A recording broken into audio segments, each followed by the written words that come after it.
మీకు వందనాలు. Praise Lord. దేవుని మాటలు కొన్ని చెప్పకముందు ప్రార్థించుకుందాం. పరిశుద్ధమైన ప్రేమగల తండ్రి, జయం గల దేవ, నాయన మీరు ఇచ్చిన కృపను బట్టి నీకు వందనాలు. పరమందు ఆసీనుడా, పరిశుద్ధుడా, పరమ తండ్రి, నీకు లెక్కలేని స్తోత్రాలు వందనాలు చెల్లిస్తున్నాం తండ్రి. నాయన పాపులమైన మమ్మను ప్రభ ఈ విధముగా మమ్మల్ని చేర్చుకున్న విధానం బట్టి నీకు వందనాలు చెల్లిస్తున్నాం. మీరు ఇచ్చిన కృప, ధన్యత, యోగ్యతను బట్టి నీకు లెక్కలేని స్తోత్రాలు వందనాలు చెల్లిస్తూ యేసే ఘనమైన నామున ప్రార్థించి వేడుకుంటున్నాం తండ్రి. ఆమేన్. మరి దేవుని యొక్క వాక్యంలో కొన్ని మాటలు మనం ధ్యానించుకుందాము. 147 దావీదు కీర్తన 3వ వచనము. గుండె చెదిరిన వారిని బాగు చేయును, వారి గాయములను కట్టును. గుండె చెదిరిన అంటే బలహీనమైనప్పుడు, నీరసంగా ఉన్నప్పుడు, ఆలోచనతో ఉన్నప్పుడు, గుండె చెదిరి ఉన్నప్పుడు దేవుడు బాగు చేస్తాడు, దేవుడు బలపరుస్తాడు, దేవుడు స్థిరపరుస్తాడు, దేవుని ఆశీర్వాదము వారికి అనుగ్రహిస్తాడు. వారి గాయము మాన్పుతాడు. వారికున్న సమస్యను, లోటును, వారి గాయాన్ని దేవుడు మాన్పివేసే దేవుడు, వారిని అరికట్టే దేవుడు, వారి గాయాలను తీసివేసే దేవుడని మరి కీర్తన 147 3వ వచనంలో చెప్పబడుతుంది. అదే విధముగా కీర్తనలు 41 3వ వచనం. రోగాశ మీద రోగము కలుగగా యెహోవా ఆదరించును, వారి రోగమును స్వస్థపరిచే దేవుడని వాక్యంలో చెప్పబడింది. 41వ కీర్తన 3వ వచనంలో ఏమనండి? రోగాశ మీద యెహోవా వారిని ఆదరించును.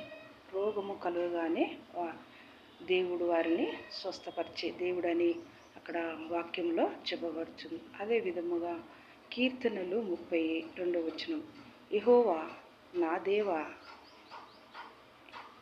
నేను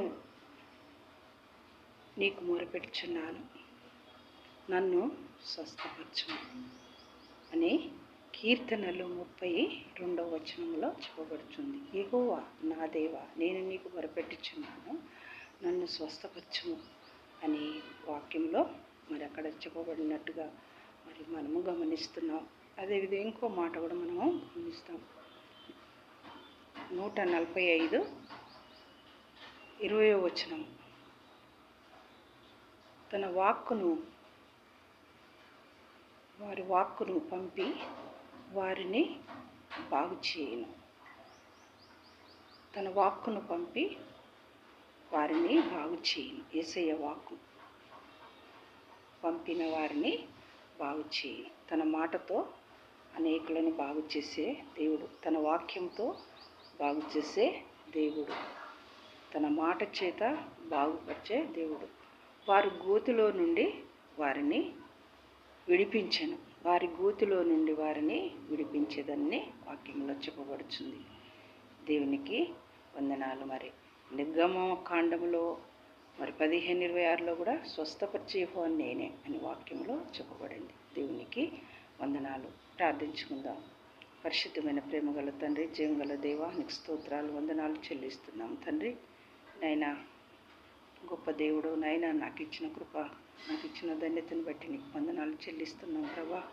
నాయన నీవు చేసిన ప్రతి మేలుకై, మహోపకారాలకై నీకే వందనాలు స్తోత్రాలు చెల్లిస్తూ యేసే ఘనమైన నామమున ప్రార్థించి వేడుకుంటున్నాం తండ్రి.